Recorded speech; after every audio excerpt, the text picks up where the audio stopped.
in the cemeteries, that many ones who have been socialized to love that and have gotten college educated and degreed and religiously indoctrinated and trained and whatnot, yeah, you feel convicted listening to me because it's intended to kind of shake you up a bit, because our education should have put us in a place where we are ensuring the progression of us as a people, as a humanity of people. I'm not talking about any particular hue or race of people. I'm talking about all people.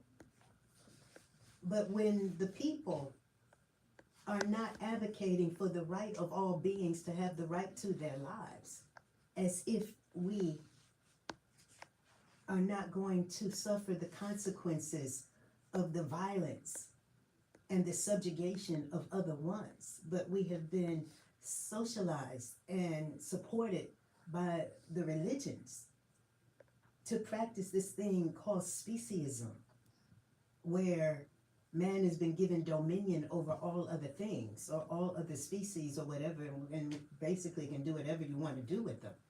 And I'm saying is that which we did not give life to, and even those that we did, we have to come to a point where we realize that everything exalts its right to its life. And even with the hybridization of those animals that are being raised for human consumption, they are still intelligences. They still feel, they still hurt, they still suffer. And the violence against them, the fact that they have no protection under the law, but then they're fed to you. They're subjugated and dominated. They're poisoned. They're mistreated. Violence against them. And then when people eat that, because of our sensitivity, because we're empathy, and we are empaths, we feel, then we got more bipolarism, schizophrenia, manic depressive, and all of these things that are really not ours, except our blood is being defiled. And our blood carries the violation of violated beings. And it is extremely difficult, if not impossible, to really walk in the integrity of one's divinity when the blood has been contaminated, polluted, and poisoned. And this is the methodology of our oppression. And we want to think that it's just about the politics and the politics and the bigotry and the racism and the sexism and all of that. And I'm saying that the foundation of all of that is the inability to be compassionate, merciful, and respectful of the right of other beings to have the right to their lives, and then feeding off of their carcasses that have been poisoned with pesticides, herbicides, larvicides. Larvicides are the chemicals that the animals' food is sprayed down with so that their feces does not draw flies. And the psychiatrists, the psychologists, the physicists, the physicians, I mean, very few people are really making the connection between so much of the mental illness, the depression, the violence, the suicide, and all of what is showing up as serious issue in the human population, and not relating it at all to what people are eating.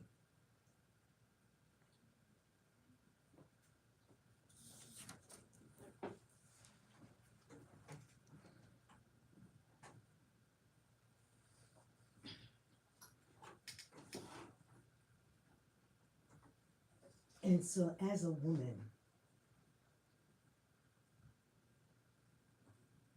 with care and love and compassion,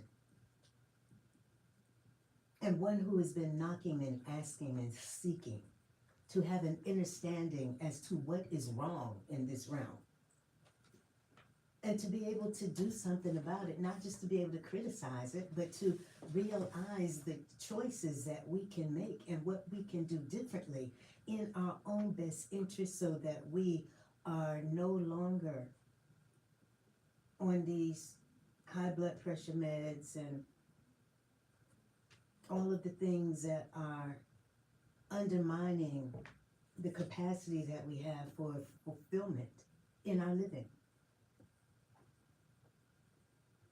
And to be in a place where we are and have been commercially sublimated, behaviorally modified, so that we can tolerate so much of the violence in the movies, in the programming. We can tolerate so much of the wickedness. You understand, we can tolerate all of that, but then a few minutes of the truth puts you in a place where you can't handle it. That's a trick, and that's a part of what the system of oppression has facilitated within us, that we are tolerating so much of that which is oppressive, that which is violence, that which is wickedness. But then to hear that which would give us leverage over it, we don't want to change anything. And I'm saying, no, the change has to happen within us. It has to be a part of our orientation in terms of our care to walk in the fullness of our authenticity and our right to be righted and corrected, to be redeemed from a path of adulteration that ends in death when we are already in the realm of eternity.